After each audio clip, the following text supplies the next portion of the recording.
Tom Clark's 6M podcast is a Boink Studios production. And now, on with the show.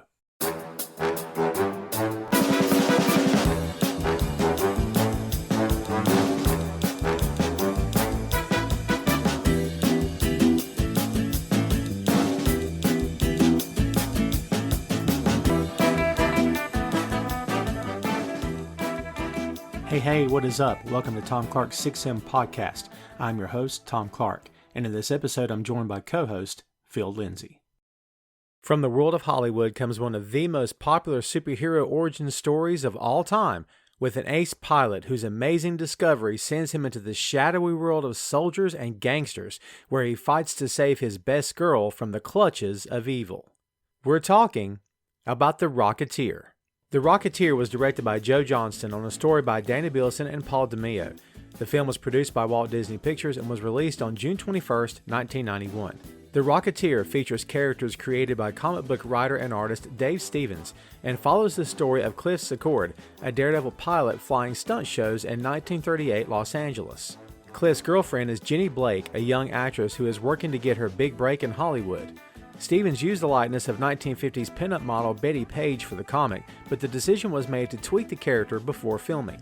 Cliff's inner circle also includes an older character named P.V. Peabody, an airport mechanic who serves as Secord's sidekick throughout the movie. In the film, Cliff's career as a pilot comes to a halt after his GB Racer is wrecked during a chase involving mobsters who stole a flying jetpack from American inventor Howard Hughes. Cliff later finds the pack and decides to use it to get back in the air. Unbeknownst to him, the mob has a direct connection to Nazis who wanted to mass-produce the jetpack for their army. It's soon revealed that actor Neville Sinclair, the star of the movie that includes Jenny, is actually a German spy working with the Nazis. Cliff decides to use the rocket pack to fight the Germans and Sinclair, who has targeted Jenny. Cliff and Peabody fashion a helmet to keep Secord safe and protect his identity. Cliff is known as the Rocketeer and becomes an overnight sensation with the press, who hail him as an American hero. The Rocketeer was a mild success at the box office, making $46.7 million on a budget of $35 to $40 million. Talks of a possible sequel began, and though much of the original cast was on board, a second film never happened. Plans of a reboot featuring a different character as the Rocketeer made the rounds in early 2021, but that project has not yet come to pass. An animated Rocketeer series aired on Disney Junior for one season and was canceled in 2019. In the years that followed its release, The Rocketeer has become a cult favorite of many fans who praise the film for its lighthearted approach, stylized look, and fun action, all of which make it a timeless adventure that continues to be revisited. And that's the lowdown on The Rocketeer. We talk a lot about comic book movies here on the 6M. Obviously, one of the M's is movies. In fact, it's the first M. So we talk about all sorts of different movies, not just comic book movies, but the genre itself.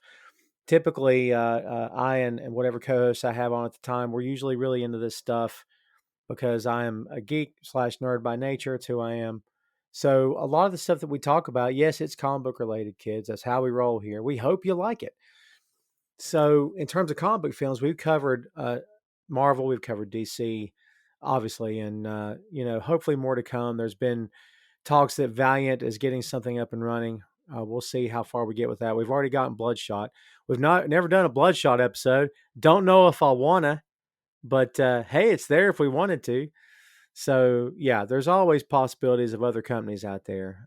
Image has got their hands and stuff, of course, of Walking Dead, things like that. So yeah, Invincible. There's various different companies out there doing various different things. And yes, we do try to cover as much comic related stuff on the show here as we possibly can. Stuff that we're into, stuff that's important, stuff that piques our interest, and all of the above. One of the movies that, and we've talked about a lot on this show, again, about comic films, not only about now, the MCU and whatnot, but like the history of these things dating back to really the first Superman film in 78. So, yeah, we've talked about the history of this, but one of the films I feel like kind of gets left out in a lot of these discussions is The Rocketeer. And that's what we're hitting on here today. I saw this movie so many times when it came out. When it went to video, I saw it again quite a few times. I was a fan. I don't know that I have one Rocketeer comic in any of my 10 long boxes. currently in my possession, but I did have a collected a graphic novel of some sort, but it wasn't. It was softback. And as we started prepping to do this show here today, I got to be honest, in my memory banks, I'm going back trying to figure out, hey, do I still have that? Now I want to start digging through everything to see if I can find it. Maybe that will come after we finish up here today. Phil, you and I spoke about the Rocketeer before in just small little tidbits here and there, and then finally decided to cover it here on the show. What is it about the Rocketeer that stands out for you as we start to get into this thing here today? I mean, what is it about it that holds a place for you, and what's your overall opinion of it just out the gate here? I think Rocketeer is one of those movies that I discovered, of course, when I was a kid. Um, but I feel like it fits in that category of stuff that's not like traditional superhero stuff, but you can tie it back to where it came from. Kind of like Dick Tracy or The Shadow. Like when I watched The Shadow as a kid, I was like, this is just so great. And it's not like I listened to any of the radio shows or listened or read any of the comics, but it was just so different because it was a comic property, but it's just something about that stuff that is like a period piece that it just looks so different and it's so unique. And plus, with the Rocketeer, I don't know about you, how much you've gone back to look up source material after the movie through the years, but I didn't go into this with any preconceived notions because I was not familiar with the book. Yeah, I have no familiarity with Rocketeer comics. Hmm. I want to say the graphic novel is again it's a paperback that I was telling you about. I just can't remember if I had that before or after the movie. I want to say I had it before, but I couldn't stake my life on it. The look of the film is a big deal. It doesn't look like any other comic book film. I mean, nowadays if it came out now, I still don't know if it would look like anything. Where you can make comparisons to Captain America with good reason too, which is how we started talking about doing this particular episode. And we'll get into that here in a bit. But yeah, it doesn't really look like anything else. You're right. It doesn't look like the typical sort of comic book fanfare. It's basically just a movie. I mean, you take out the mask out of this thing or the helmet, it's not really a comic book film at that point. It's just this guy's got a rocket strapped to his back. It's sort of an adventure kind of.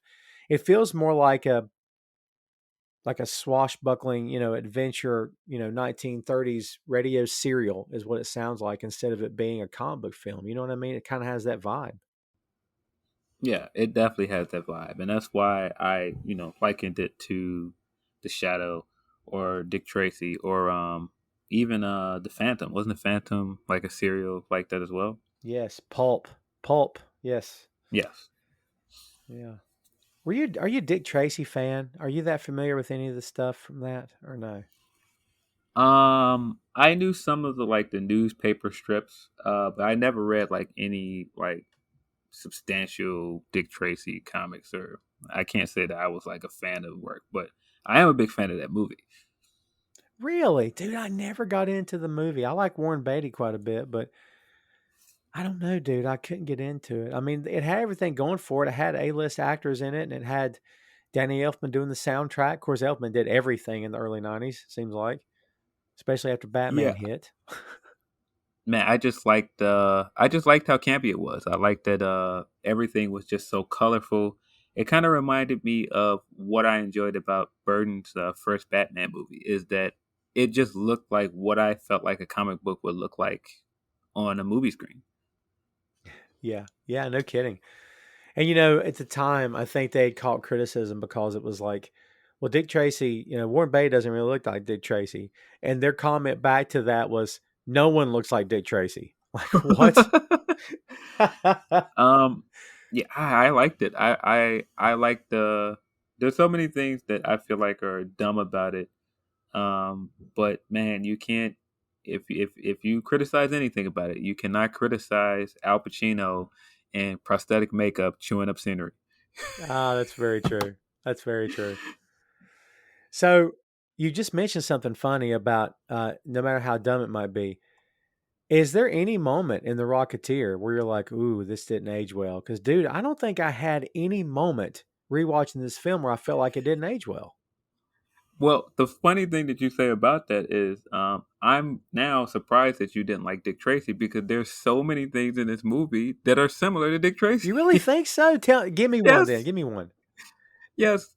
The main henchman of the I movie knew you is were going to. very similar. Yep. He's very similar to the bad guys in Dick I knew Tracy. you were going to say it. Lothar? Lothar? Not Yeah, Luther. Lothar. Lothar, He has the same kind of non-verbal acting style. yeah. It's the same like hokey uh comic book villain thing that they did with Dick Tracy, and a lot of the stuff with Madonna and Dick Tracy, it's very similar to the stuff that they did with Jennifer Connelly in this movie. Some of the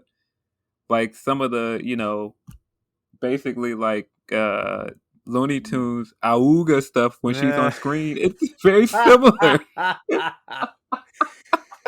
Dude, if you grew up watching Warner Brothers cartoons, then you know what that sound effect is right there. That's perfect. Yeah, you know what that reference is. That's good stuff. Yeah, you know what? I haven't seen Dick Tracy in a hot minute, which is to say years. So maybe you're right. Maybe I'm not seeing it, but you're right about the Rogues Gallery. Paul Sorvino. We'll get into that here shortly, but yeah, some of those. Of course, he's got a carnation on his lapel because, of course, he does. Like I don't know, some of it is a little hokey, but I just upon watching this, I didn't really roll my eyes at anything. I just don't think I No, did. Maybe it's it's just because I fun. like it, you know? No, I think it's fun. I think in some ways people have made camp into a bad word, and sometimes hokey isn't a bad thing. I mean, I'm a kid that grew up watching a lot of Power Rangers, and man, Power Rangers is very hokey. It's very cheesy, but it still holds like a special place for me because I grew up on it, and I feel like this movie is the same way. Like, there's a lot of nostalgia here. Now, if I was an adult and I watched it the first time, I might not like it as much. No, I really like this, but you're right. It has a connection to me back when I was younger. So that's part of it, I'm sure. But like I'm a big Transformers guy. So when I watch the animated series from the 80s now, I still love it because it's my childhood.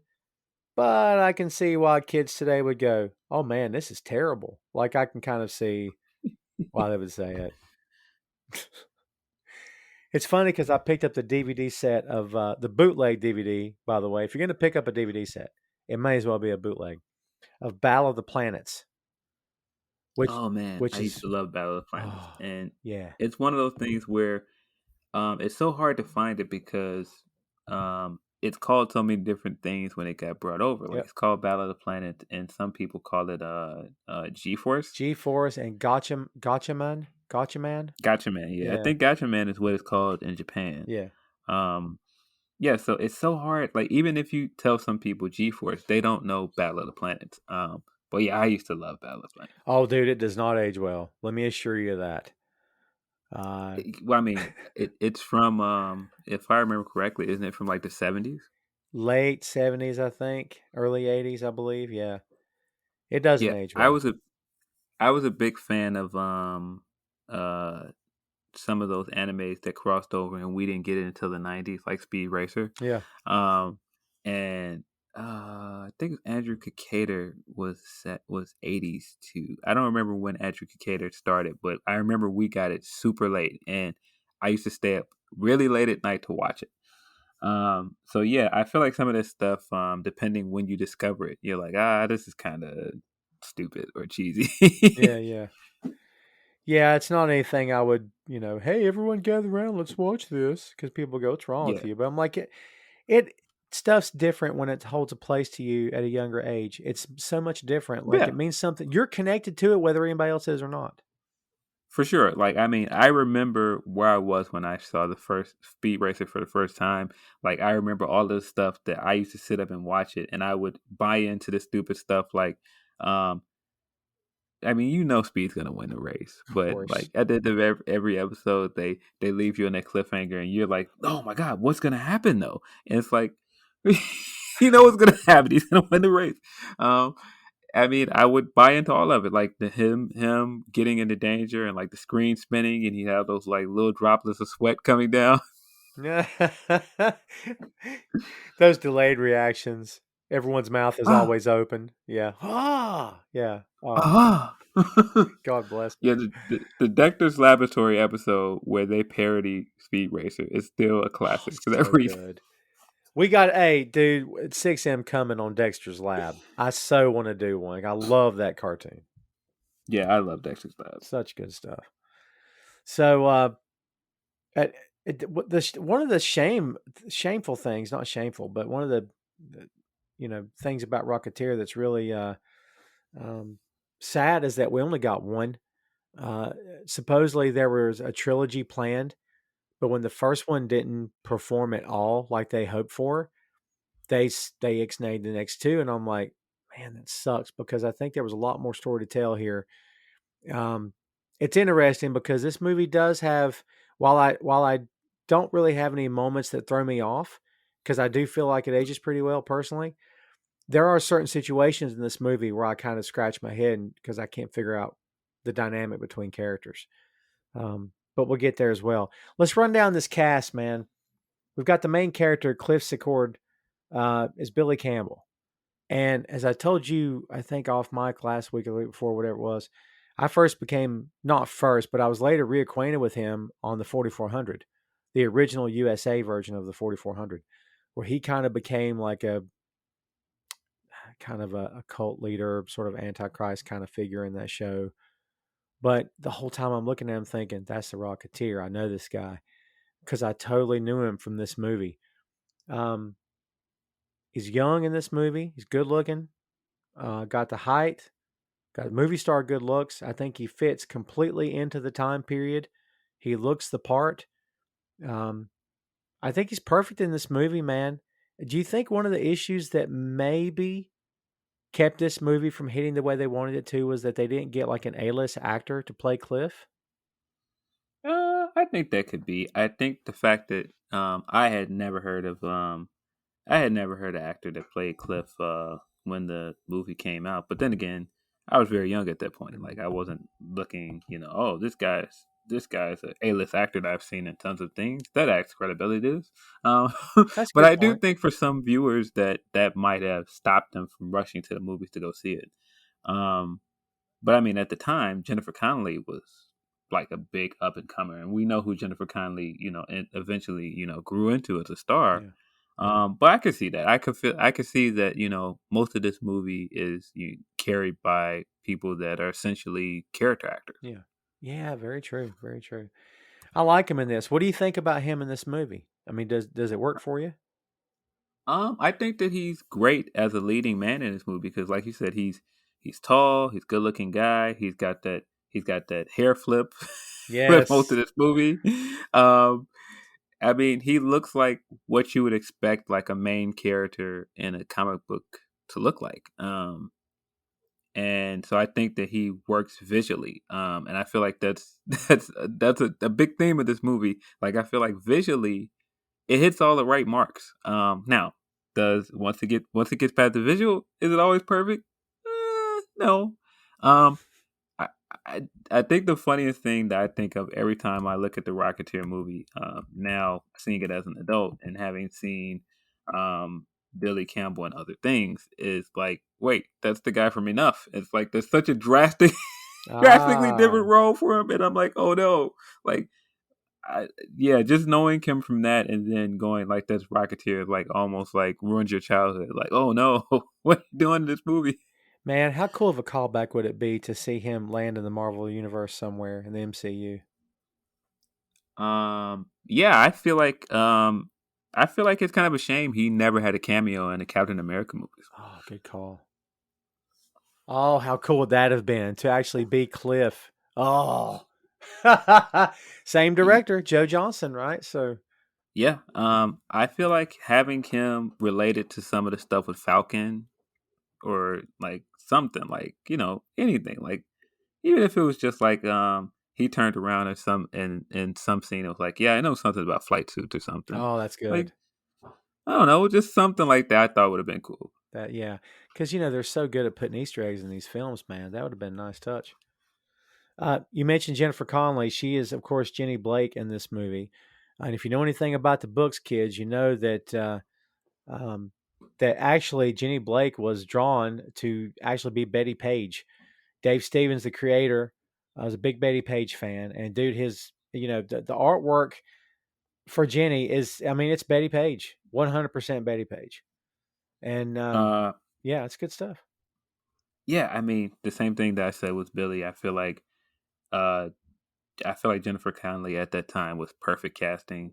Um, yeah, I mean, we don't have to get into overly objectifying her, but Jennifer Connelly at that age was very, very attractive, and like I Very think that classic. like yeah, very classic look. In the same way, like when they cast Haley Atwell, it's the same thing. They went for the very classic look of what women look like then. They weren't going for somebody that was like super thin or what Hollywood actors look like today. They very much went for what pinup drawings and what pinup stars looked at like then. And so I feel like she fit perfectly. Don't get me started on Haley Atwell. We'll be here all day. Um, I am massively in love with Haley Atwell. She just, yeah, yowza. That's throw some 30s lingo in there for you. Yowza. Yeah. Can't help it, man. I can't help it. I know what I like. I'm just saying. Um, yeah, she's not exactly Betty Page here, but I think it's good. I think it's good. Before we get down the rest of this cast list, I got to hit you with this because it hit me upon watching this movie again after X number of years. She and Cliff have a very odd relationship. And to me, when they're in the diner and she's basically saying, shouldn't we go eat somewhere else? Like telling Cliff we always hang out near the airfield with your flight, their pilot buddies and stuff. And he makes it kind of clear without being a jerk that she's never supported him. She's never come out to the shows. She's never sort of had his back.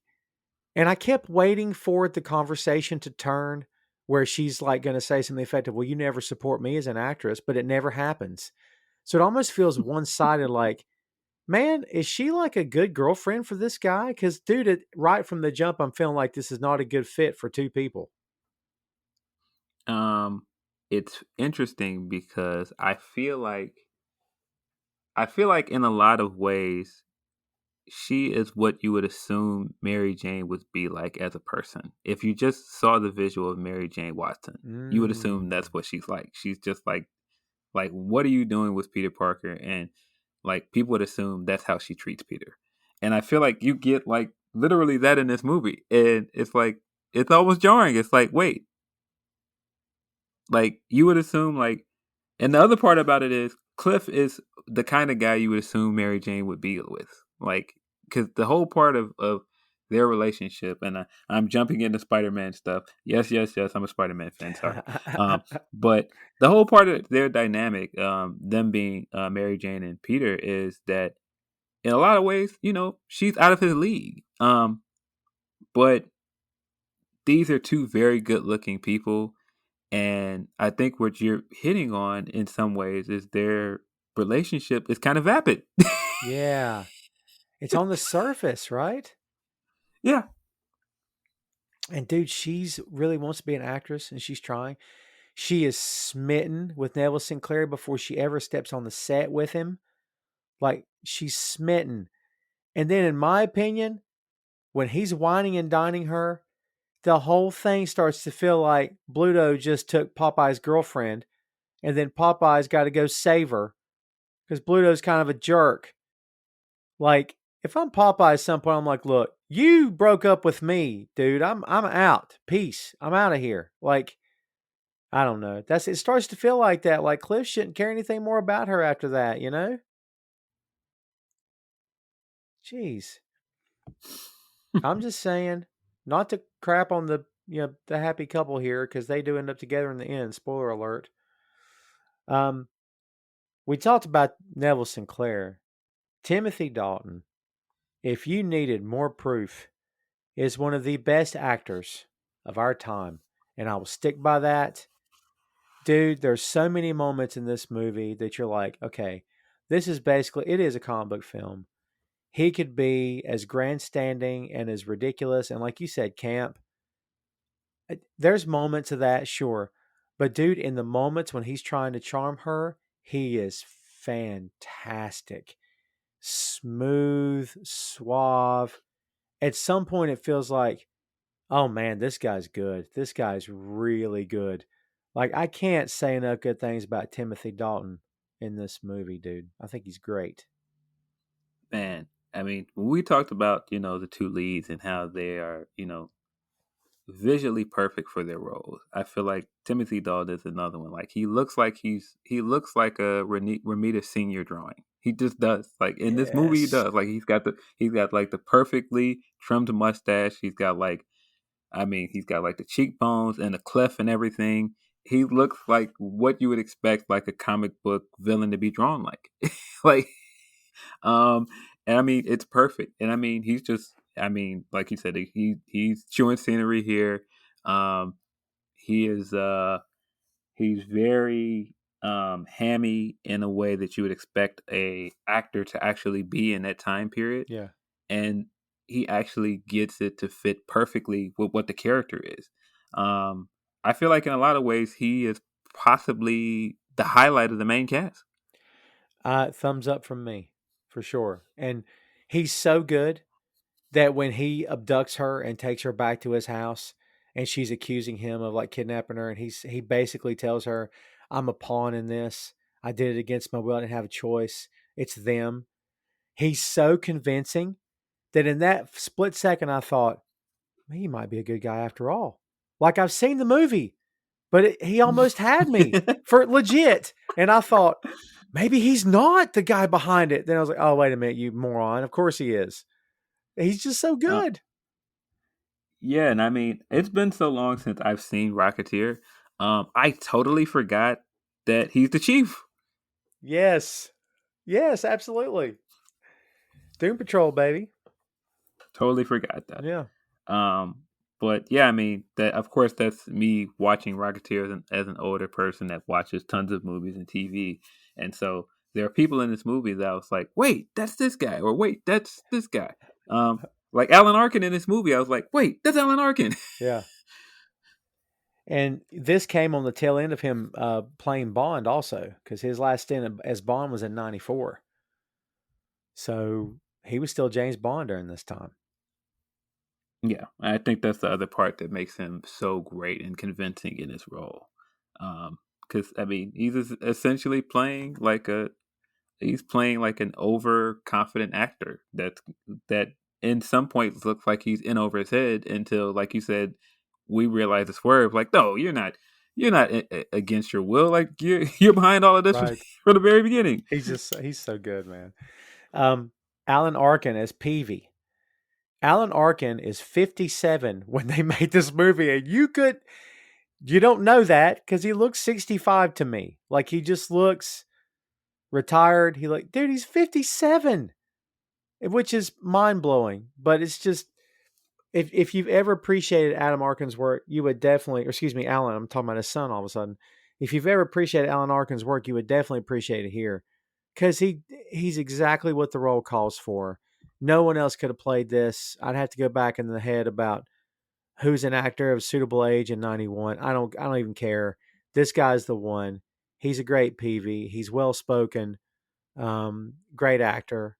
I mean, is any of this stuff Oscar winning? Probably not. But like, man, he does what the role needs. You believe him as Cliff's sort of mentor slash, I don't want to say father figure, but like a really close friend. You believe him as everything. There's not a moment in this movie where it feels like he's not real to me, you know? Yeah, for sure. I feel like this just goes back to my point where I feel like there are moments in this thing where this thing is, and I mean we've seen Alan Arkin do, Oscar worthy work. But I feel like he fits right into this, character actor role in this thing. Yeah. Like if you didn't know anything about him, like you just think like this is just he just does a really good job as a supporting actor here. Oh yeah, for sure. He's just so good. I can't say enough good things about him. Terry O'Quinn as Howard Hughes. Terry O'Quinn has been an actor for like 100 years. He's done everything. He's so talented. Anything I've ever seen him in, I've always been happy with him. He's so good at what he does. And Howard Hughes at the time, I mean, this is basically Tony Stark. I mean, he's a rich, billionaire playboy, but he's a genius. He's a real life Tony Stark, actually. Now, this is before the long fingernails and the long hair and the OCD, and this is Howard Hughes when he was still a ladies' man and a genius inventor. Um, I love that he's worked into this. I love that it makes sense. Everything connects. What do you think about Terry O'Quinn as Howard Hughes? I think he fits perfectly. I think that this fictionalized version of Howard Hughes is so charming, and he's so what people in that time period thought Howard Hughes is, and it's so, even if you connect it to the Disney stuff, it's so, like this fictionalized version of, just the magic that, Walt Disney connected with at that time. Mm. Or, I mean, for now, like, and when you look at the first Captain America movie and you see Howard Stark and you like, oh yeah, like Howard Stark is clearly in those movies like a riff off of Howard Hughes. Yes, absolutely. Absolutely. Yeah, no doubt about it. In fact, I thought about it. I thought about the Rocketeer a lot when I first started watching the MCU and seeing Captain America and Howard Stark and everything. Yeah, it's great stuff, man. Let's see. Paul Sorvino, we mentioned as Eddie Valentine.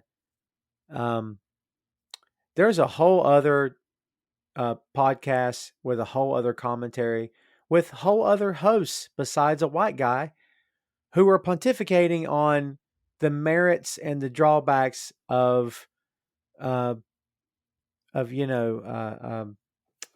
certain actors playing certain sort of stereotypical roles. And I don't know if it's my place to even talk about it, but Italian American's going to play a mobster. Well, Paul Sorvino's played mobsters in a lot of stuff. So can't speak for Paul Sorvino, obviously, and I can't speak for an Italian American. Tom Clark 6M Podcast is sponsored in part by Radius Law Group. Every day, Radius helps individuals, families, small businesses, and nonprofit organizations throughout North Carolina, Florida, and Pennsylvania resolve their legal issues by providing effective legal counsel in the areas of estate planning, as well as elder law and Medicaid. Radius Law holds the radical belief that working with a lawyer can indeed be enjoyable. So give them a call at 1-800-519-5667 for more information and tell them that Tom Clark 6M Podcast sent you. So I don't know if that's ever been a thing for him, if he just looks at it as another role, if he looks at it as a challenge, I don't know. But this movie is basically a typical, and not insulting, right? His character's not insulting at all. He's not an idiot. He's actually pretty cool and pretty freaking dangerous. He's not a bumbling buffoon. So it's not like a Hollywood depiction of the mob where it's just all the underlings are idiots and dimwits. That's not really what's happening here. What do you think about Paul Sorvino in this film? Man, so I did not realize that Paul Sorvino was in this movie until I rewatched it today. And when I think Paul Sorvino, I think of course Paulie and Goodfellas, and Right. he's in he's in a Chris Tucker movie too. Money Talks. He's in that That's as right. I well. forgot about that. Victim on. So yeah, when I noticed that, it's almost like jarring because I know him from like these serious roles where he played like a serious, like dangerous mobster, like in Goodfellas, he's like head of the family. And so seeing him in this and it's so cartoonish, it's like, wait, what are you doing here? Yeah. And I mean, like, it's about the most cartoonish depiction of a gangster that you can think of. Like, he's got like the cartoonish derby hat and the pinstripe suits and a Tommy gun. It feels like if you were going to like a tourist town and they had like a certain themed restaurant, that this is what they'd be wearing. You know what I mean? Yeah, it definitely feels like if they had like one of those kind of like drive-in theater things, Yeah. that this is what like one of the extras would look like. Yes. But he's good. He's so good. Like he does what he does with it, and it doesn't feel to me like a guy pretending to be a mobster. There's moments in this movie where he kind of feels like the real deal. I mean, there's a terrible bit of dialogue at the end where he's like, I may not make an honest buck, Oh my but I'm god. American through and through, or something like that. I'm like, oh, it's terrible. Yeah. So, oh man. So I don't want to make it sound like I thought he was bad in this, because I'm saying that he has this very cartoonish mobster look. Like, I feel like that's the look that fits this movie. Yeah. Um, but I do think that he was great in this. I do think that he bought into the character. I don't feel like he ever looked like he was phoning it in, which, if I remember correctly, I think Goodfellas came out before this, because I think Goodfellas came out in 1990. That sounds right. And I think this came out the year afterwards. So I didn't get the feeling looking at this like he knows he's been in like bigger movies and he's just kind of like taking his for a check. I didn't get that feeling at all. Goodfellas is 1990, and Dick Tracy, which he was also in, was 1990. I didn't even remember he was in Dick Tracy. Yeah. That's So, nice little connecting the dots there. That's pretty good. So, yeah, he, let's see, who was he in Dick Tracy? He was Lips Manless. he was. Oh my god, Yeah. he sure was. Then he's the heavy in the Rocketeer. So there you go. Man, there's a big cast list here, dude. A lot of people.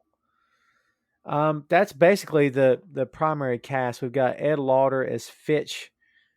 He's one of the FBI guys. The G-Men, as they call them. Do they even still use that anymore? Not really. I feel like G-Men. that's a very dated term. Let's see. There's another G-Man. I think it's James Handy, if I'm getting the cast list right here. I think is the other G-Man in this movie. Otis Bigelow is John Polito, or Polito, yes. Who, again, you use the word character actor, great term, because that's basically what he was, but he's so good. He's such a slimy guy in this movie, dude. Bigelow's such a slimy character. He's out to take every penny he can. They have the thing at the airfield going south. They're like, everyone leave the airfield. It's like, what are you, crazy? And he goes like, gets somebody saying, no one leave. It's just part of the show. Like, this guy wants to get his money. You know what I mean? Yeah, I feel like he's played that kind of character on more than one occasion as well. And I feel like he always has that same, like, he has the same mustache and all these kind of things where it's kind of like it just looks like he's ready to start twirling it. God, he so does. It's almost like everything he plays is like, look, this guy needs to have a creepy, evil mustache. Well, I got that. Yeah. He's the main villain in Blank Man, isn't he? Oh my God, I think you're right. Wow. Yeah, I think, yeah. Manelli. Yes. Man, that's good stuff.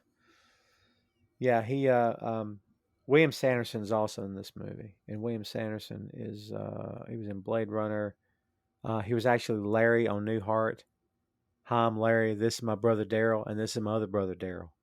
That's how I know William Sanderson. So I'm a Newhart fan. I freaking love that show. I'm gonna do a whole show one day on Bob Newhart, just because the guy was such a freaking genius, man. Well, there's your cast, kids. We're not going to dive too incredibly deep on this thing. This isn't a watch along or anything like that, but basically an overview of what's happening. Cliff Secord is like this this pilot that flies in these air shows. It's all entertainment. It's how he's making his living. They've used the plane that they reference in the movie several times. It's a GB, is what it's referred to as. And if you do your homework on these things, let me just tell you in all due fairness, this is a dangerous freaking plane. I don't recommend it. The Granville GB Model Z Super Sportster is the official term. And basically the commentary on it is, full disclosure, kids, from Wikipedia itself.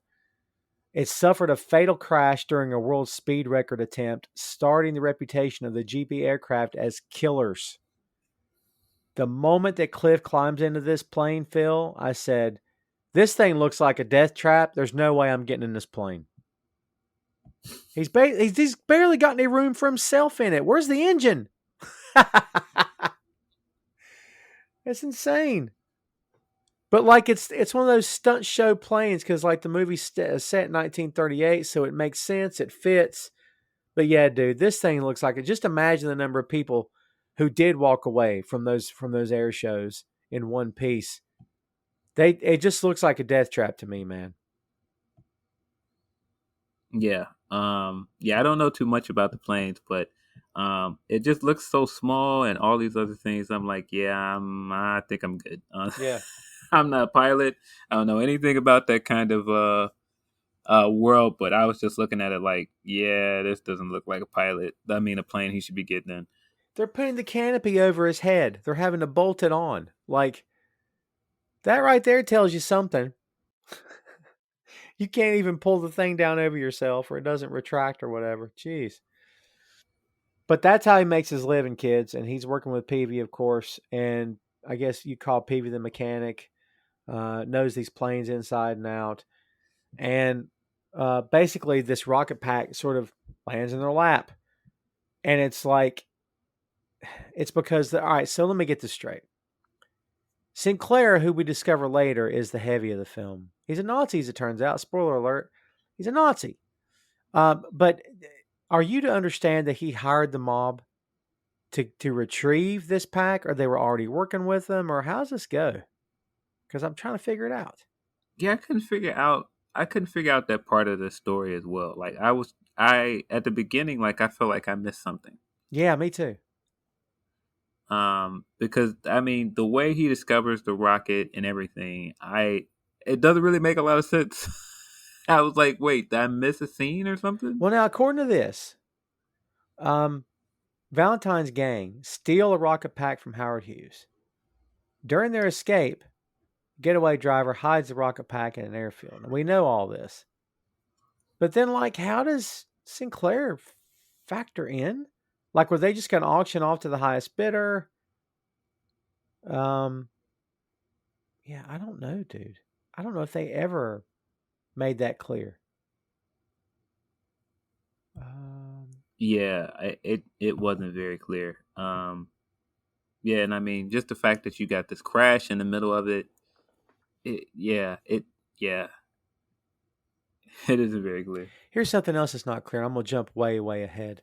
When she is in Sinclair's house and finds the blueprints, and Peavy's name is on the blueprints for this rocket pack, did that not send off bells and whistles for you? Like, why didn't Peavy recognize this thing when they found it? Oh, the blueprints that she found, aren't they the blueprints that Peavy put together once he found the rocket and he was studying it? Oh, Aren't those the blueprints he drew once he was analyzing it? That's where I was losing it. Okay. Yeah. That makes sense then. Because I think he drew his blueprints with the improvements he wanted to make on it. Right. That makes sense. See, I watched it a couple times in the past 2 days, and I guess I was watching it and doing something else, and I guess my head was turning and I missed that bit. But yeah, that makes sense.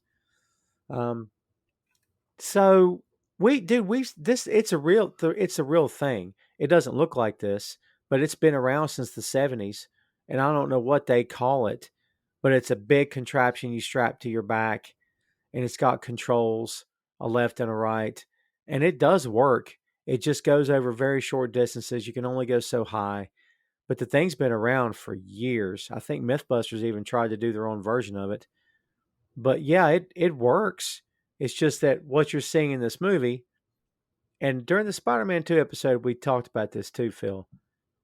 The wonderful world of comic book science in the movies, where like you're supposed to believe that this thing runs off alcohol, and yet the housing stays cool to the touch, but it shoots out this unending stream of fire, and you can somehow control this thing strapped to your back, and it doesn't like set your legs on fire or something. Like, yeah, I didn't get too lost in that, but man, this is some fun comic book science right here. Yeah, I mean the rocket the rocket pack itself looks really good. Yes. Like the practical pack looks really good. Um, and I was actually surprised when I watched it this time just how well it looked, how well it comes off. I mean, you can get into how a lot of the effects in this movie have not aged well, but I feel like the some of the practical stuff in it does still look really well. Well, Industrial Light and Magic had their hands all over it. They were responsible for the effects, and I think for the time, yeah, it was great. Speaking of effects, Lothar, dude, did we need all the prosthetics on his face?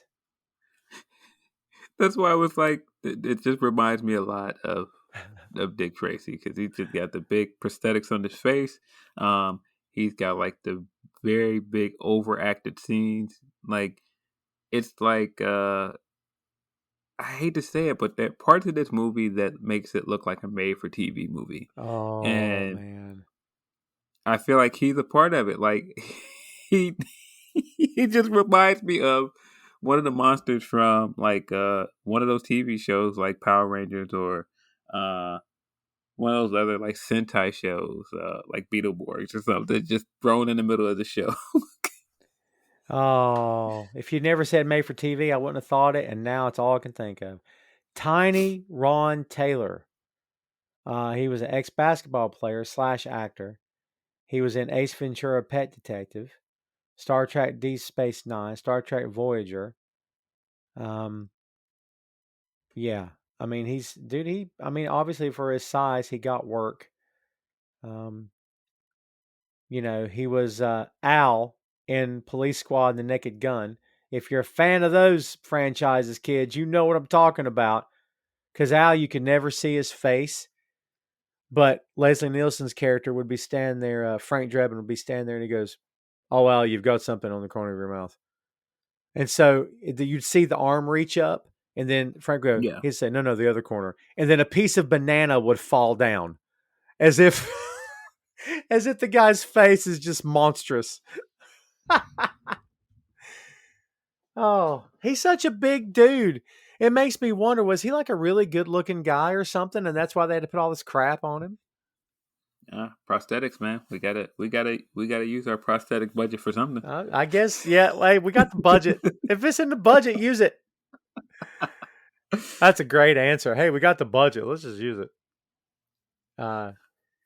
Yeah. So this rocket pack kind of literally lands in their hands, and like, good thing because Cliff has already crashed the plane. And again, we're just giving you a broad overview here, folks. But the second he puts this thing on, it becomes like this thing is insanely freaking powerful, and it becomes pretty clear. Like when they think the thing's blown up, Howard Hughes basically tells the FBI guys, he's like, "Well, it's over," and they're like, "Well, wait, no, it's not over." They're kind of telling him, "You have to build another one." He's like, "No, I don't," and he's like, "Yeah, I remind you, I'm a private citizen. I don't work for the government." Which is like they think they're going to manipulate him into building another one. But to his point, you can't do it because if this thing falls in the wrong hands, which is what happens in this movie, man. Um, dude, just as an aside, why do we not have rocket packs in 2021? Like we were supposed to have gotten flying cars by now. I don't have a flying car. I don't know about you, but I don't have one. Like, dude, where's my rocket pack, man? You know what I mean? Um, I don't know, man. Just judging by uh what I've seen about people in general, I don't think regular people should be trusted with high powered rocket packs. Yes. I don't. I barely trust normal people with something as simple as a scooter. You can't trust normal people with a phone on Twitter. Are you kidding me? Yeah, this is also true. So yeah. This is why I can't have a rocket pack, Phil's, because of Twitter. Is that what you're implying? It's Twitter's fault that I can't have a freaking rocket pack because people are so dumb. I think that people are just dumb in general, and that's why you can't trust just anybody to be walking around with a rocket pack. Oh my God. Yeah, it's the times we live in, kids, unfortunately. So we get the back and forth between Cliff and Jenny, of course. And we talk about the diner scene, and it's obvious that she's not really into what he's doing. And then she has the nerve to be upset when she finds out the plane has been crashed. And his point is kind of like, hey, you weren't around to begin with, that kind of thing. Like, I don't know, dude. Again, it just feels like they're maybe not a good match. Um, what about Sinclair in the scene where they're filming what they call it, the Laughing Bandit? Is that what they call him? Oh man, all of this stuff is interesting because it just all of it looks like what you would expect from a pulp comic as well. Yes. Like when I was looking at it, it reminded me of the little side comics that are in Watchmen. Oh, Like, yeah. and it just, I mean, say what you want about this movie, it is very much a genre movie. And like all of those acting scenes, like you could tell that it's it is very much like a playoff, that kind of stuff, whether intentionally or not. Um, I think one of the funniest things out of all this stuff is when Cliff goes to the goes to the set looking for Jen, and he accidentally knocks down the all of the walls in the set, and the director is just kind of like, cut. That's a great moment because he plays it off really well. Plays it off really well. And Dalton is doing his level-headed best to make you believe that he's this other character. And he's so good he does it. Like everything works together for the greater good here, as they say. Dude, there's a certain innocence about this film that even with, and I don't think it has anything to do with the age on it either. Like, I think they really do. They may not encapsulate 1938 America like 100%, but like, I think there's something to be said about there's some charm to this movie that they did get what I feel to be like a glimmer of what things were like during that time. But maybe it's more of a tribute movie in terms of, well, this is sort of a love letter to that era, and we're doing it for a comic book story. Like, yeah, there's some stereotypes in here, and it's they're hamming it up in certain points. But you're right; it's sort of like a pulp, like a radio serial kind of thing. I think the vibe to this whole movie, you know what I compare it to? Who Framed Roger Rabbit? That's what I compare it to. Yeah, I do. I think there's something to be said about there's a charm when a period movie is done well, and I feel like that's that's what made First Avenger work. I feel like that's what made Agent Carter work as a TV show. Mhm. Um, and there's other examples, like you said, with Who Framed Roger Rabbit. And I feel like that's what makes this movie so entertaining for me. Like even if some of the stuff doesn't really age well or some of the humor doesn't land, I feel like it's just such a fun movie on that basis alone. There's certain lines from this that made it in the trailer, and I sometimes I don't remember the trailer until I watch the movie again. Then it reminds me when he lands in the swamp after testing the thing on with the helmet, and um, he says, "I like it." That's in the trailer. When he first puts the helmet on, he says, "How do I look?" And Peavy says, "Like a hood ornament." That's in there. So funny. And then when he tells Jenny, he says, "I'm the Rocketeer," and she goes, "The Rock of who?" That's in there as well. So some fairly quotable lines from this. Um, what about the revelation?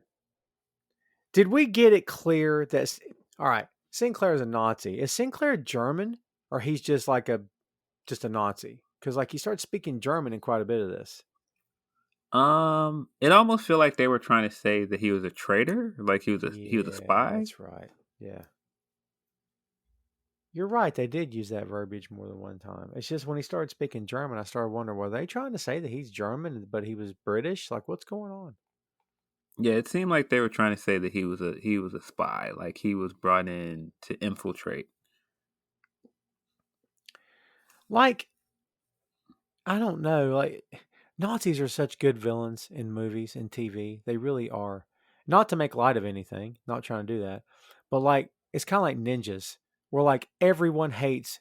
Like, if you're like an evil ninja, like an evil Nazi. Dude, no one likes a Nazi. You know what I'm saying? Like they're disposable villains. You could put them into any movie, and everyone's gonna cheer when they get killed.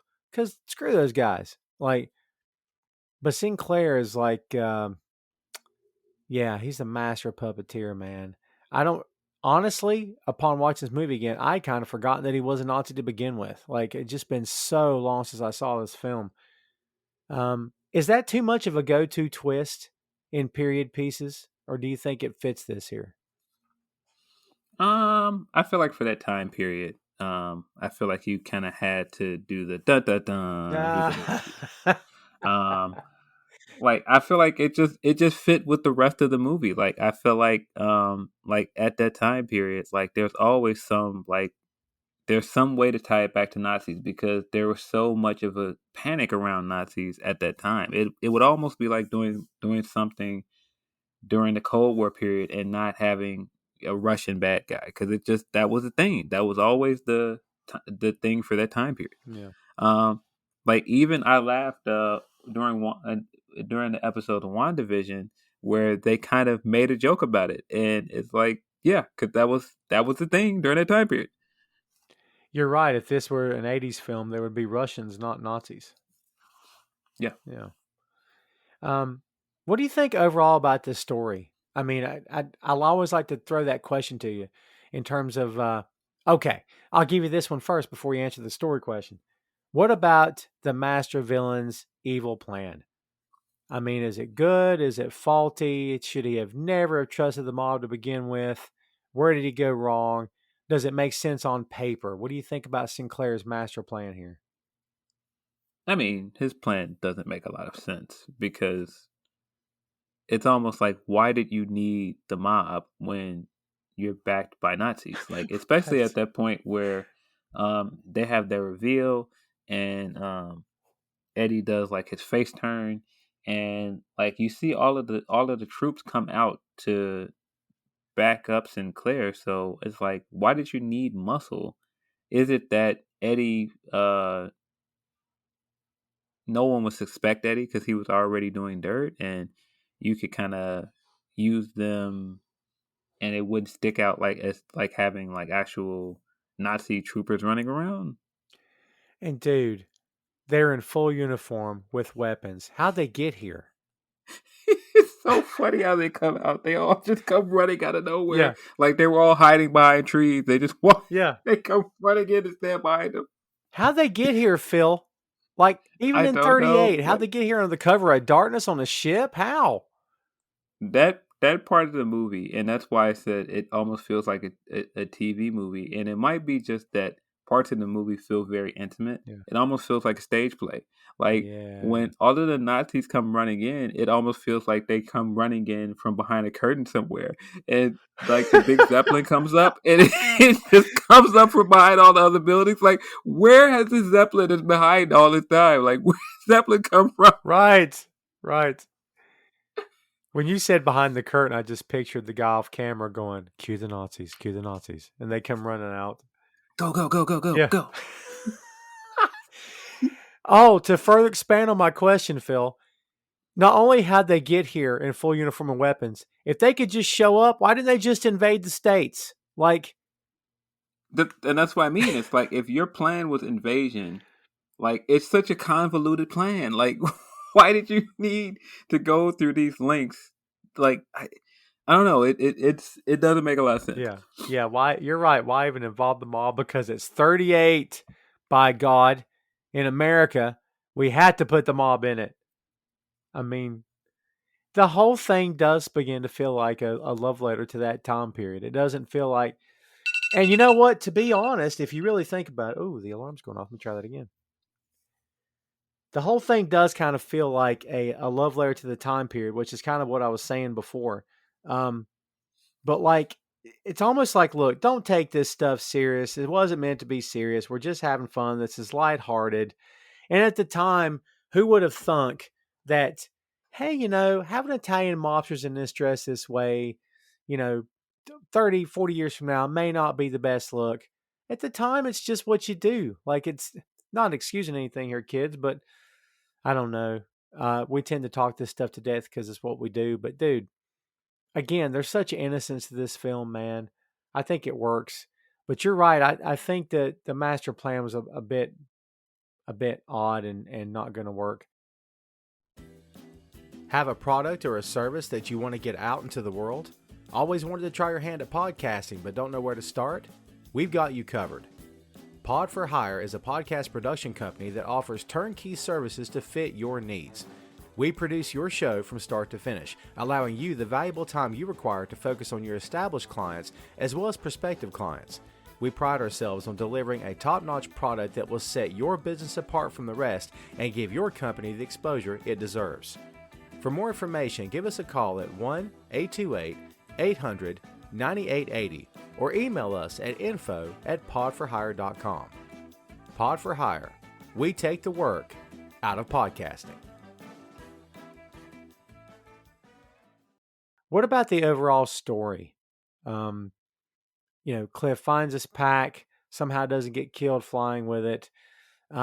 I firmly expected at some point for Howard Hughes to show up and say, "Guess what, kid? You can just keep it. You can have it. You're the Rocketeer. Just keep it." Like, I don't know, man. What do you think about the overall story of this film? I feel like the story happens very fast. It feels like everything in the movie happens in like 2 days. But again, I feel like that's part of the intimacy of this movie. Like, it just feels, and I think that might be part of, like I said, the TV movie feel or like the stage play feel to it, is that like it doesn't feel like there's any representation of time in this thing. It just feels like I mean, you could almost say it feels like this movie happens across an entire day. Wow, that's a really good point. Yeah, because, do you count the number of times the sun comes up in this movie? Because I don't think I've even thought about it. No. And I did notice it, but I felt that way by the end of the movie. Like, it feels like the conflict and everything happened very fast. It seemed like the scene in the diner, they were making it sound like that the plane crash had happened a week before. Maybe so. Yeah. I don't know. If I'm not mistaken. What about the scene in the diner before the big reveal where he puts the note in the soup bowl and she's flat out trying to play off, because she sees it's him.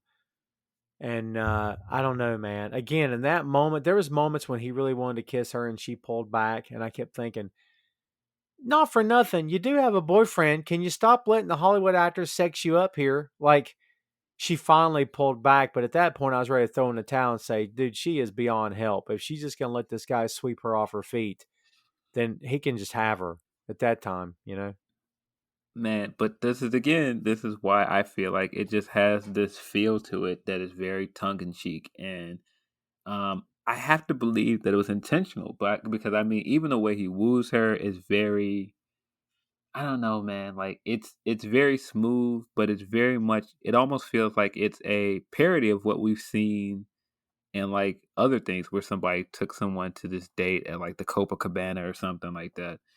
And like, even when Cliff comes in and he's like supposed to be undercover, he has this tight waiter jacket over his actual leather jacket.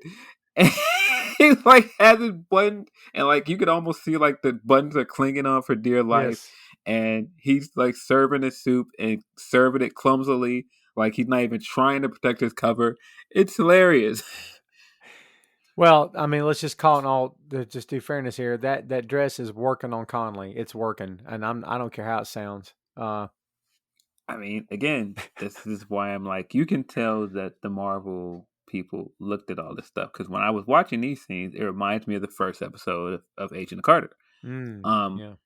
And I mean, I've seen this movie a ton of times, so like I know that we get the Conley in the dress, and I think the funniest part is when she introduced, I can't remember the guy's name that walks up and Sinclair introduced him, and he's like, "Hello," and then they do like this pan to her breast, and he's like, "Double hello." Yes. W.C. Fields.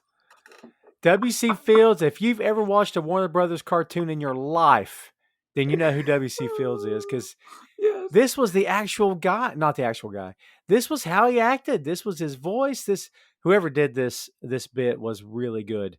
But yeah, you're right. The whole thing feels, yeah. All of it was very, very tongue in cheek, Yes. and that's why I was like, parts of it. It just reminds me a lot of like some of that stuff from Dick Tracy, when you get like the club scenes with Madonna and you could clearly see like the guys fawning over, and like all of this stuff just works because I can tell what it's a play off of. Um, and it might not work well for some people, but like it reminds me a lot of, like I said, just dated stuff like like the old Tex Avery cartoons and stuff like that. It just and that's why it works. Yeah, everything clicks together, man. And you know what?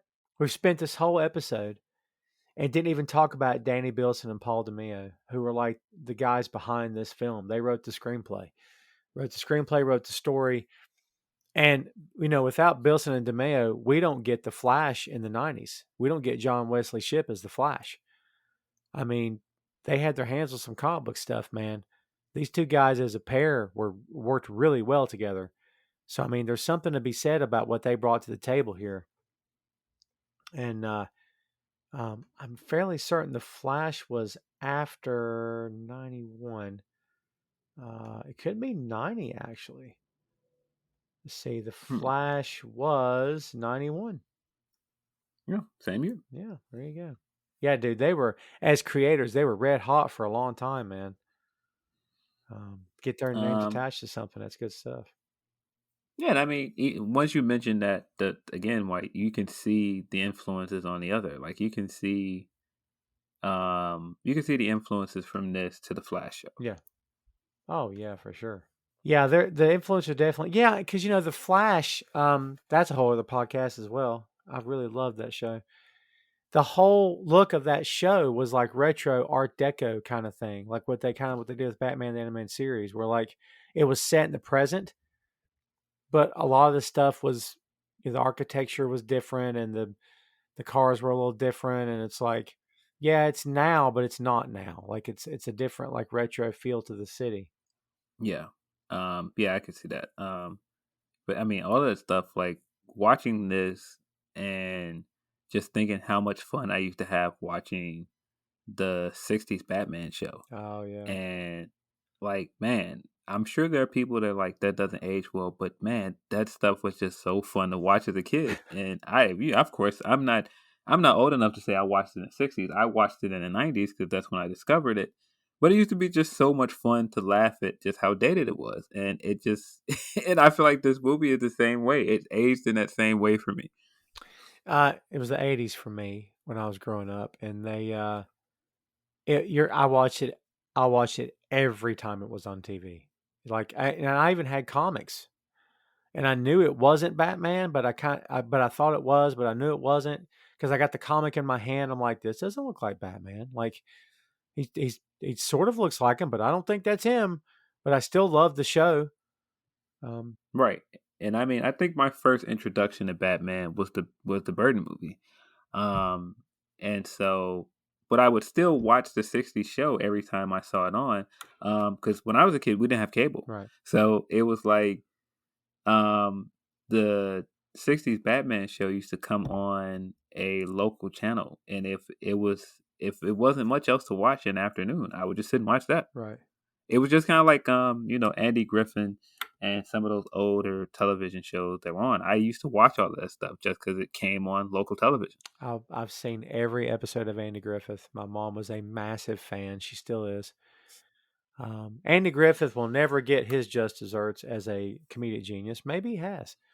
One of the funniest, smartest guys that's ever worked in the business. Man, that's another show for another time. So freaking funny, this guy.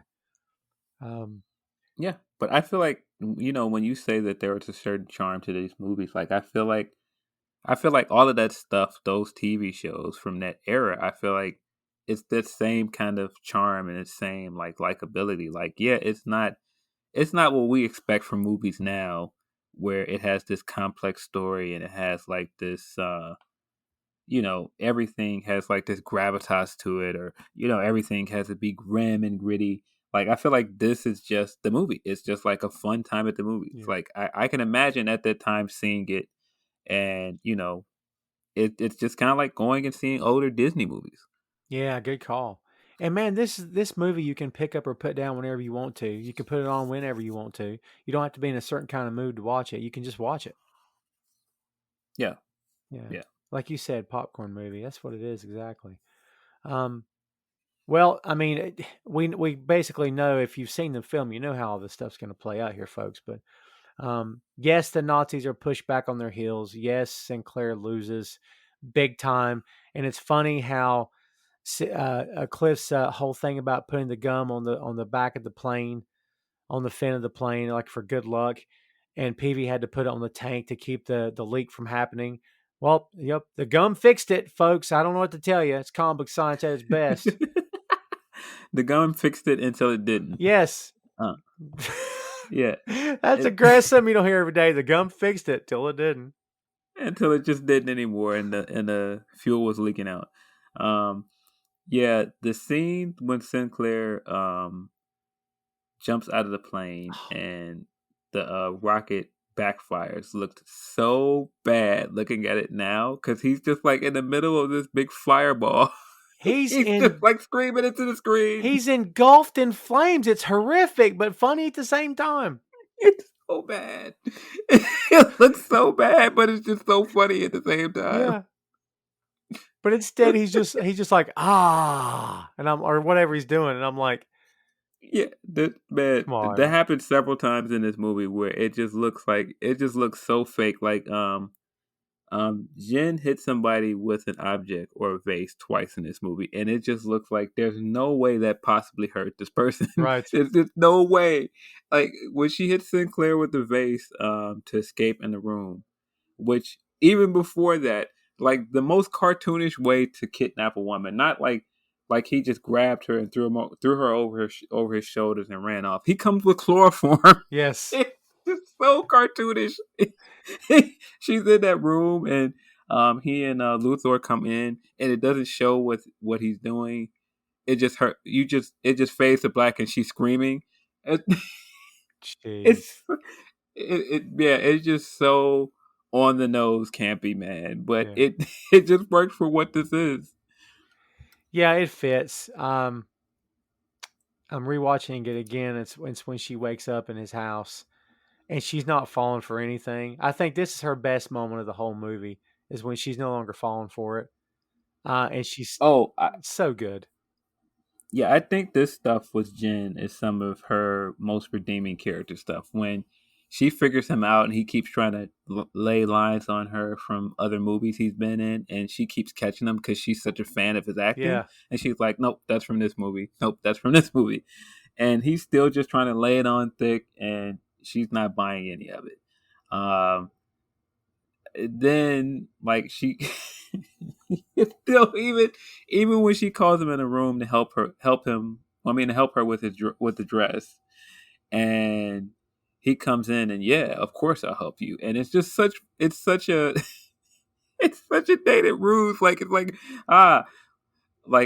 and then she hits him with the vase. It's like, why would you even fall for that?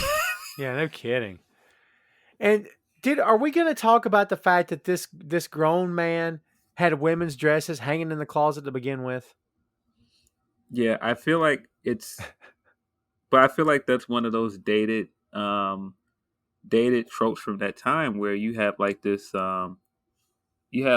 playboy guy that maybe, he always had women around, so he had women's clothes there. And I guess that's what we're supposed to believe, but it's just it's so ridiculous when you really think about it. I mean, and then even when she knocks him out and she walks out, and Luthor is just downstairs eating chicken. He just has like a random plate of chicken. Oh, I mean, it's just a plate full of pieces of chicken. Like there's nothing else in the plate but chicken. At least the chicken's cooked and not moving, because like he's such a monster, I mean, he is humane. Dude, come on. Come on. He's only human here. He's not a savage. He's going to cook his chicken. Good Lord. Yeah. But you're right. It's camp, but it's camp in a good way. It's camp in a fun way. Like, you know what? It's tough reviewing a lot of this stuff in this day and age when we have so many great movies in the MCU. Because I'm not comparing it to the MCU, but as a comic book fan / MCU fan, I watch stuff like this and I keep wanting there to be moments of this is why I'm pulling for this guy. This is why I love her. This is why I hate him. And I can't say I'm getting a lot of it. Like, I like Cliff. Am I glad that he won? Sure. Was it like, I love Steve Rogers. I want this guy to, I this kid, this guy who's a scrawny, and he, I want to see him win the day. Of course I do, and I cheer when he does it because he's a really good person. I like Cliff. Yeah. I can't say I'm pulling for Cliff through the whole movie. Like, did you get, I mean, I don't know. I'm not connected, I guess is what I'm saying. Stupid me in 2021. I have to be connected, Phil, for me to care about this. That's the dumbest thing ever. It's like, this is a popcorn movie. But you see where I'm coming from? Yeah, I feel like it's very straightforward.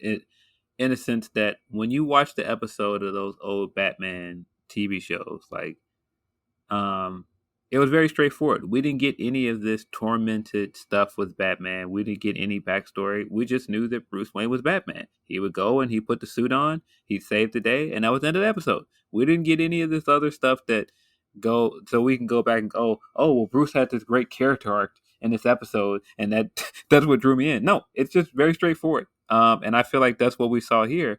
And I feel like it was very intentional because it was trying to copy what the radio shows and stuff were.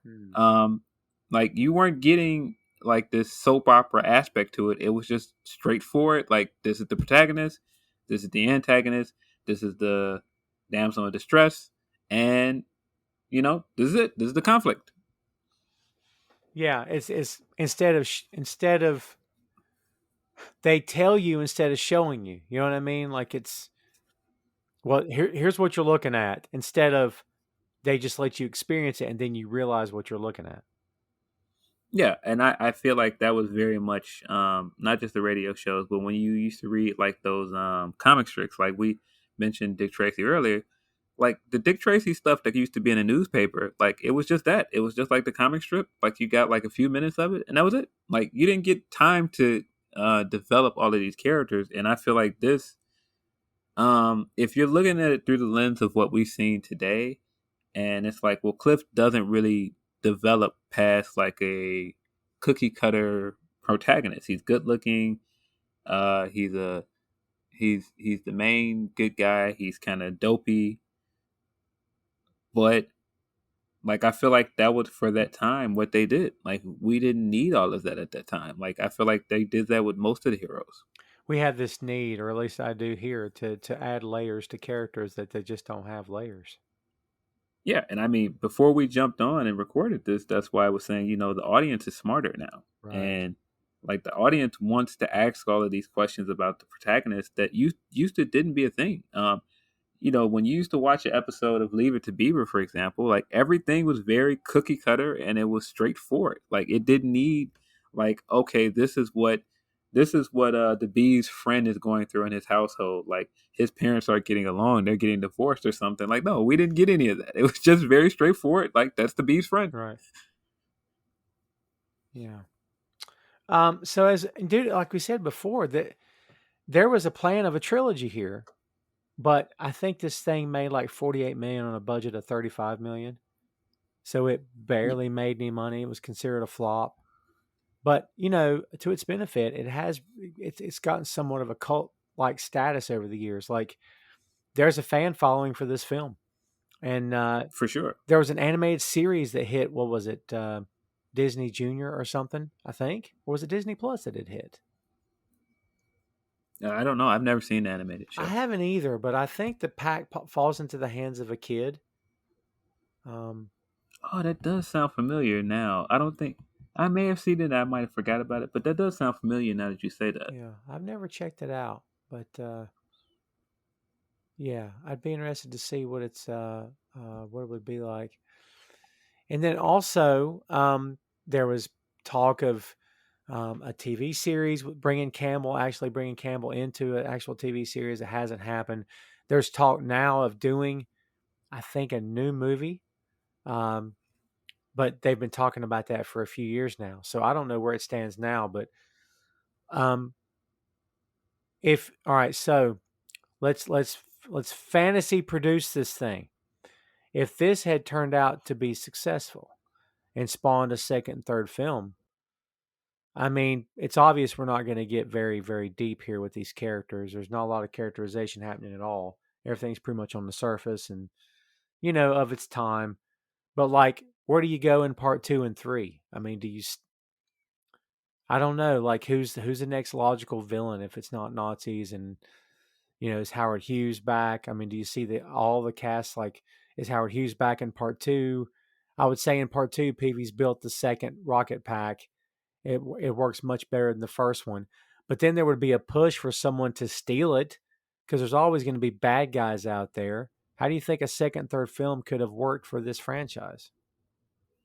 I feel like the mob would probably be the main bad guys in the second movie. I don't Interesting. know. That's my guess. Even after Valentine and Cliff kind of made peace?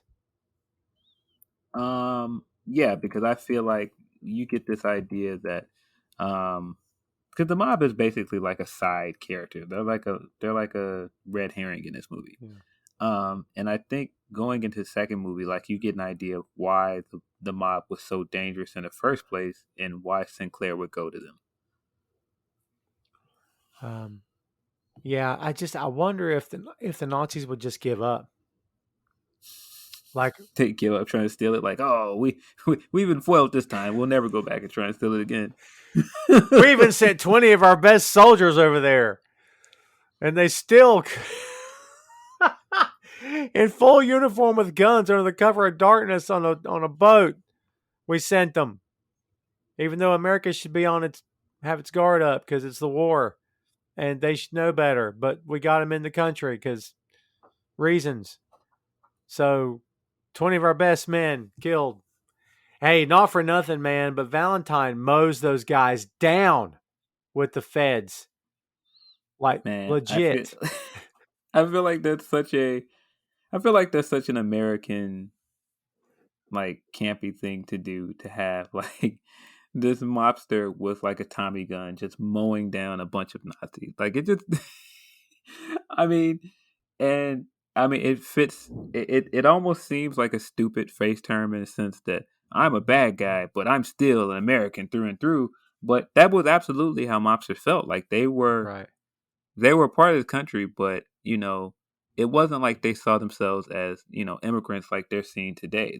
They saw themselves as we have history in this country and we worked hard to get here. We're not gonna just let mobsters come in, take what we worked hard for. I mean, not mobsters, but Nazis Right, come and right. take what we worked hard for. So no, it's believable, especially when you see other depictions of the mob and how they believed in things like doing your civic duty to the country. It's just such a weird, it almost feels like a contradiction, right? Because they're criminals, Yeah. but they also believe in like serving your time and going and maybe because that's from a time where you didn't have a choice. Like if you were drafted, you were drafted. You just had to go and be in the service. Right. Good point. I don't know. And I've never understood the mob anyway. This is the white guy down south again, kids. Just keep in mind that my commentary may not mean much to you. But I never understood the mob to begin with because they always preach about family, family, family, family. Yet they'll kill a guy in cold blood who's got 3 kids at home. Like, Oh, and absolutely, but they'd kill one of their own right. if they stood in the way of earning and making money, they'd kill one of their own. Yeah. But so it's mostly it's family in the sense that don't betray me, don't because that's the worst offense to another mobster is don't squill on your family, don't tell on your friends. So, yeah, God bless. That's again a whole different thing to talk about. But yeah, it's totally 100% true. Yeah, the worst thing you could be considered in this thing of ours, the worst thing you could be considered is a rat. Right. Forget the fact that we're all cold-blooded killers and thieves and racketeers, Yeah, and geez. yeah. If I can't trust you to keep a secret, or if I feel like you're a rat, then that's worse than any of that. Right. Um. What's the future for this character, man? Do you think there's still a future for Rocketeer? You think there'd be an audience for it? If so, where's the audience? I don't know who owns the rights to this character. It was it was published by Pacific Comics. I'm assuming that Stevens owns the character, but I don't know for sure. I mean, is this something that you try to integrate into the Marvel universe at some point? If all parties are in agreement, and do you retrofit it? Do you go that far? Do you keep it separate? I mean, or do you bother? Do you just leave it alone? What I mean, if it were handed to you and you were told, "Hey, we want this thing to work today," what's your idea? What would you think? I think there's a world where you can make something exclusive to to Disney Plus. I don't feel like you have to try and make this into uh, a major feature film. I feel like there's enough of an audience where on Disney Plus this thing would get views. You're probably not going to get um, the kind of box office numbers that you want out of Rocketeer because it's such a niche audience that you're reaching with this character. Um, it's the same thing with certain things like Dick Tracy. Like you can probably make a Dick Tracy television show, and it would probably do well. But is it going to do well as a movie again? Probably not. And as a matter of fact, I just looked it up. There are plans for a Disney Plus exclusive called The Return of the Rocketeer. Yes. And like I just feel like that's the perfect place for it. It's Disney Plus. And also, tidbit here, kids, in August of 2021, What If director Brian Andrews revealed that Marvel Studios had considered incorporating the Rocketeer into the series set in the MCU during the events of the series premiere What If Captain Carter were the first Avenger, in which they would have teamed up with Captain Carter before deciding against it due to similarities between Howard Stark and Howard Hughes. Huh. Here's an idea. Just don't talk about Howard Hughes. Yeah. Yeah. That fixes everything. Howard Stark, as you said, is the Howard Hughes of the MCU, or of the Marvel Universe in general, I guess. So just let him be it, and don't even mention Howard Hughes in the thing. That would make the most sense to me. Yeah. Man, I just love to see it. I love the outfit. I love the leather. I love the the knee high boots. The look. I've always been a fan of the Rocketeer's look. I just think he looks freaking great. I think it's not like, well, this looks heroic. No, it looks practical. If this science were real. Now, if this science were real, he'd probably be a lot more protected physically than just leather. He wouldn't have armor on because you got to be able to lift that in the air. Obviously, you have to be able to steer and maneuver. I guess at the end of the day, if you really wanted to protect the Rocketeer and like from a crash landing, he'd be Iron Man. Yeah. So, No, but I agree. He just has a look. I mean, I feel like the helmet always looks great. It always looks very striking. yeah. The way that his gloves were designed, where the button for the jetpack is in the gloves and everything. I just always like the look. And it just goes back to stuff like I mentioned earlier, like the Shadow. I've always thought like the Shadow is one of the best comic designs for a character because it's so simple. And when you go and you design characters and you get color scheme, like you don't get much more similar than a guy that wears all black and is cloaked, and then you just have like this red mask under it. And it could be just a time period thing that all the design concepts for these things went into streamlining everything. It's not like now where everything is kind of over designed. Yeah. And it's like everybody tries to design things to make it look as realistic and practical as possible. No, when you look at some of those old costumings, like even when you look at the Phantom, for example, right? That costume and everything and the mask and everything, it's still striking. It still stands out. And it could be like 'cause there was a focus on iconography at that time. Good I don't know. call. Yeah. Yeah. Who knows what evil lurks in the hearts of men? And Shadow knows. Of course. Yeah, it's definitely a time period.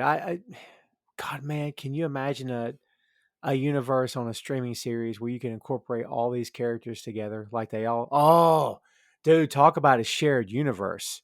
Now, there again, Phil, you run into the issues of who owns the rights to this, who owns the rights to that, because then everything gets all kinds of screwed up. But imagine a cinematic universe where, again, that it's a shared universe is all the rage. You got the Rocketeer, you got the Shadow, you got Dick Tracy, you got all these characters inhabiting the same universe at one time. Yeah, that would be cool. And I feel like those characters like the Shadow or Rocketeer, at least for me, I feel like that captured kind of magic of, what got me into comics. I'm not gonna sit here and say that the Rocketeer is one of the things that made me go pick up a comic, but I feel like, it is something it is something special about it, at least for me. And I know a lot of people, that were born past a certain year aren't going to understand that. But for me, I feel like that is part of, the magic of comics and what got me into it. Yeah.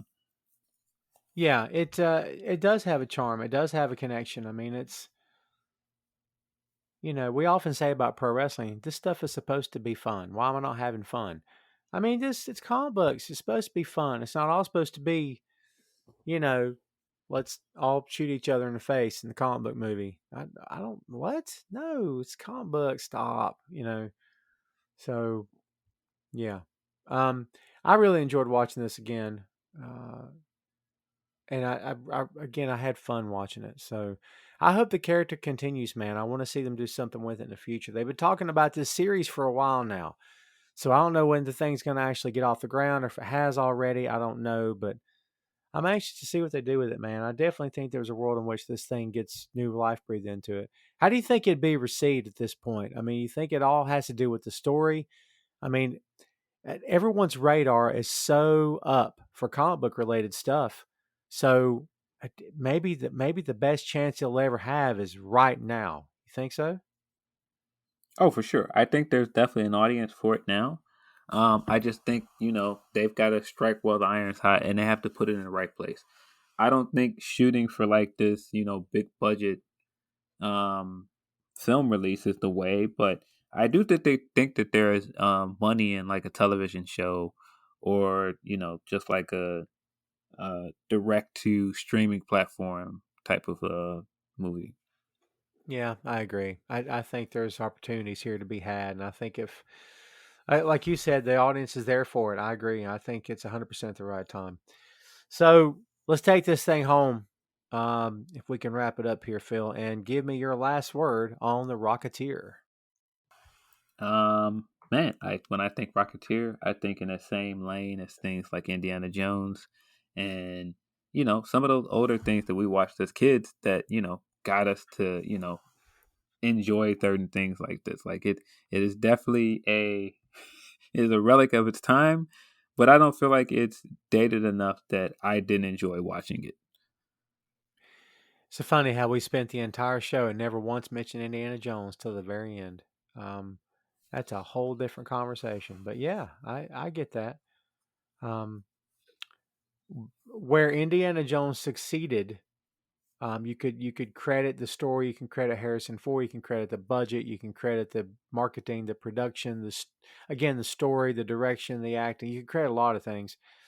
Connection. There's more heart, I think, to the Indiana Jones stuff than there is a Rocketeer. You can credit a lot of different things, but timing maybe has a lot to do with it as well.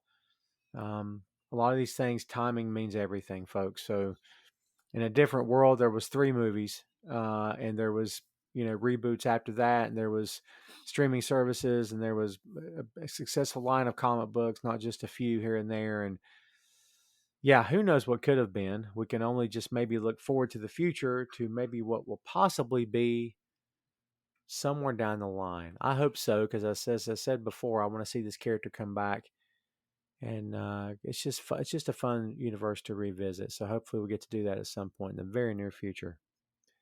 And that is the Rocketeer. Hey, thanks for listening to the show. Check out our social media on Twitter, Facebook, and Instagram at 6M Podcast. We'll see you next time.